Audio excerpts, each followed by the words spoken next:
What's up, everybody? Thought we'd start off with a nice Baron Steel here. Sorry no videos lately, been kind of sick for a bit, but finally got the update coming up on Tuesday.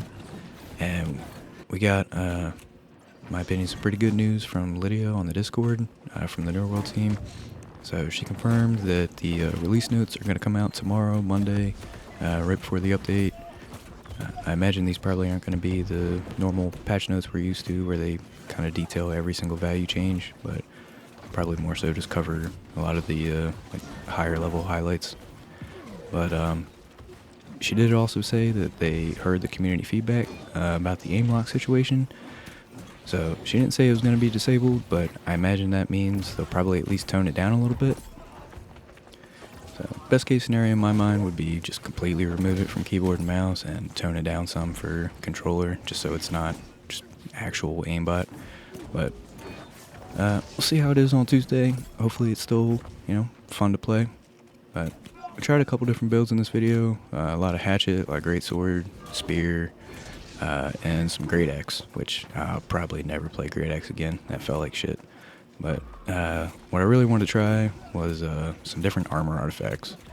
So Life Taker has become a real pain in the ass, and I tried the Koya's artifact pants just to reduce range damage from muskets. Somehow I got credit for both of those kills. Tried Void darkplate. That actually felt pretty good until you're rended, then it just feels like crap. So honestly, the thing that felt the best was surprisingly the djinn headwrap. So I ran the djinn headwrap with max stacks of invigorated.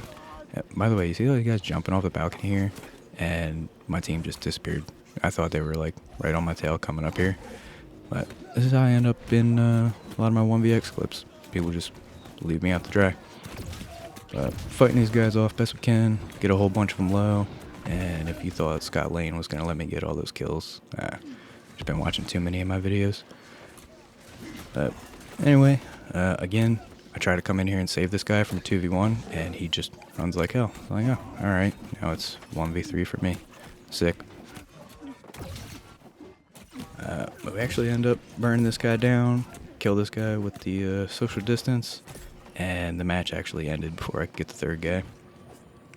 But like I was saying, the djinn headwrap actually felt surprisingly good, because disease was like non-existent, which is really good for my build with shirking heals and blooddrinker. Also, I tried skip forward a little bit because this guy kept running. I tried slash conditioning again instead of shirking heals, and that way I could free up some different gem slots for other stuff, but I just can't do it. Shirking heals just feels like almost mandatory for 1vx. Like I don't see how people play without it unless they're playing in light. But yeah, I'm back here just smacking this door for a bit, and I can just lifesteal my way through the one guy up top shooting at me, but once the second guy is hiding off in the corner here starts shooting me, I gotta go deal with at least one of them. So as soon as I get anywhere near him, of course, he just tries his best just rat away. And once they think they have the advantage, people finally want to come down and fight. But everybody loves 1vx until they're on the side with the one, and then they just get fucking clobbered. But like I was saying, djinn headwrap surprisingly felt really, really good. I didn't miss not having the extra armor. It wasn't that bad. Disease is gone basically immediately. The only thing you really don't get from as far as countering Life Taker is just not having freedom. So I might just play Stoneform just to deal with that part, but other than that, I imagine the artifact flail is going to be a lot more popular, or is going to be really popular next season. So there's going to be a lot of weaken going around, and a lot of exhaust, which we don't really have to deal with exhaust too much right now. Somehow I got credit for both of those kills too. Just Greataxe hitbox OP, I guess. But I was back here trying to help this guy stay alive because he was just getting dove, but he keeps insisting on playing on the side where they have the turret instead of running around and meeting me on the other side. So we end up having to just escape here for a minute. I was trying my best just to ignore this stupid bear guy, because he's an ungodly amount of slash resist, so there's just really not a whole lot I can do to him other than just kind of ignore him. But yeah, I think that might actually end up being my build next season. Djinn headwrap, invigorated, shirking heals, and probably enchanted ward until I can get my hands on some of the new perks. Specifically the one where you get haste if you get hit with a dot. Just constantly having a free 30% haste because you can have 3 stacks of it seems kind of busted. The only part that really balances it out is it takes the damage absorption spot, so whichever pieces you have on there, you can't have like Shirking Fort, LE version, Enchanted Ward, none of that. So it will be a little bit squishier, but way faster, so in my mind that's pretty good for medium melee. But I might end up playing some Inferno anyway, if it's as broken as I think it's going to be.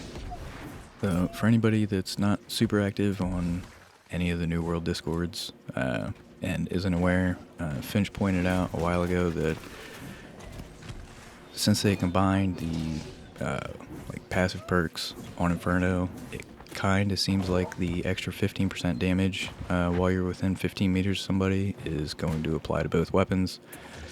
So if you don't have it already, probably want to go farm that next time it's up.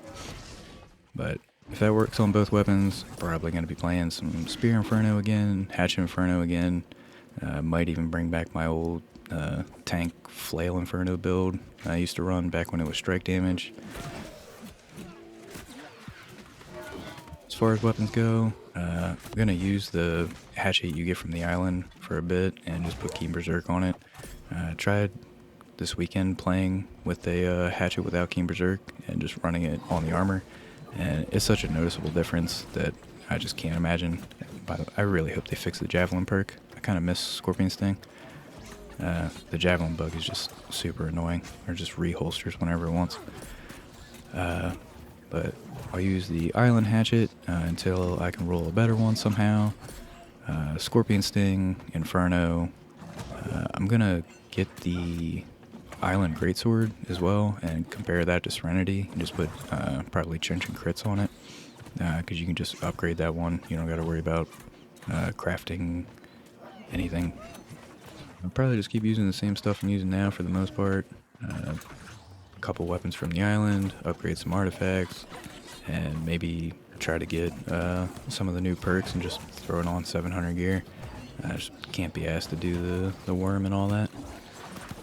But I'll see you guys in Outpost Rush, and hopefully it's a good patch day.